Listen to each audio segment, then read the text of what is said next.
کو شہید کرنے کے بعد بھی آپ کی عبادت کا یہ عادت تھا کہ آپ راتوں دن میں 1000 نفل کی نماز پڑھتے تھے، آپ 5 وقت کی نماز پڑھتے تھے، آپ اللہ کے مقدس قرآن کی دنوں رات تلاوت کرتے رہتے تھے، اور جب بھی پانی کا ذکر ہوتا تھا امام صلی اللہ علیہ وسلم رونے لگتے تھے۔ آپ نے پوری زندگی کبھی ٹھنڈا پانی نہیں پیا، آپ ہر وقت اللہ کا شکر ادا کرتے رہے۔ امام صلی اللہ علیہ وسلم رضی اللہ تعالیٰ کو واقعہ ایک ملتا ہے کہ کربلا کی جنگ کے بعد جب ابن زیاد آپ کے دربار میں آیا تھا اور کہا تھا کہ اے جو ہے امام صلی اللہ علیہ وسلم پانی دے دو، تو آپ نے ایک کٹورا پانی اسے دیا تھا، اس نے پھر کہا پانی پلا دو، پھر آپ نے دیا تھا، 3 جو ہے پیالہ پانی پینے کے بعد اس نے کہا تھا کیا آپ نے مجھے پہچانا نہیں کیا؟ تو میرے امام نے فرمایا ظالم تجھے نہیں پہچانوں گا، جس نے میرے بچوں کو شہید کیا، جس نے میرے گھر کو اجاڑا ہے، میں تجھے نہیں پہچانوں گا۔ اس نے کہا پھر پانی کیوں دے رہے ہو؟ امام صلی اللہ علیہ وسلم نے فرمایا کہ کل جب میں مہمان بن کے تیرے دروازے پہ آیا تھا تو تو نے میرے گھر والوں پہ تیروں کی بارش کی تھی، یہ تیرے خاندان کی ریت ہے، اور آج تو مہمان بن کے میرے دروازے پہ آیا ہے تو میں نے تجھے پانی دیا ہے، یہ میرے خاندان کی ریت ہے۔ اس لیے دوستو لکھنے والا لکھتا ہے کہ بے اجازت جن کے گھر جبریل بھی آتے نہیں، قدر والے جانتے ہیں قدر و شان اہل ہوئے، اس شقی کی ہے حکومت، ہائے کیا بھیر ہے، دن دہاڑے لٹ رہا ہے گل سکانے اہل بائے۔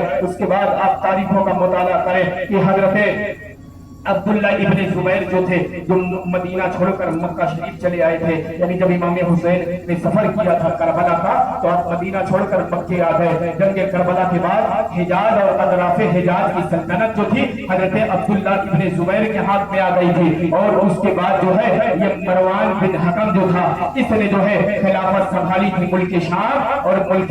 یعنی مصر کی خلافت کس کے ہاتھ میں دی گئی تھی، لیکن کوفے کا بھی کوئی گورنر نہیں بنا تھا، کوفے میں ابھی کسی کی سلطنت نہیں ہوئی تھی۔ تو اس وقت مختار ثقفی جس کا نام تھا مختار بن عبید، یہ جو ہے اس وقت جنگ تبوک میں جب میرے سرکار شرکت کیے تھے اس وقت یہ کوفے میں پیدا ہوا تھا، وہاں سے چل کے امام صلی اللہ علیہ وسلم کی بارگاہ میں آیا تھا، اور مختار ثقفی نے کہا تھا امام صلی اللہ علیہ وسلم آپ سے صرف دعا لینے آیا ہوں، آپ مجھے دعا دے دیں، میں ایک ایک قاتل حسین کو چن چن کے ماروں گا۔ امام صلی اللہ علیہ وسلم نے کہا کہاں کہاں ڈھونڈو گے، کہاں کہاں ڈھونڈو گے اور کس کو ڈھونڈو گے؟ تو امام صلی اللہ علیہ وسلم سے وہ نے فرمایا اے میرے امام صرف آپ کی دعا کی ضرورت ہے، اگر وہ سانپ کے سوراخ میں گھس جائیں گے نا تو وہاں سے بھی نکال کر میں ان کو قتل کروں گا، وہاں سے نکال کر ان کو ماروں گا۔ میرے امام نے مختار کے لیے دعائیں فرمائی، اور اس کے بعد وہ دعا لینے کے بعد واپس جب کوفہ آیا ہے نا تو کوفے کا گورنر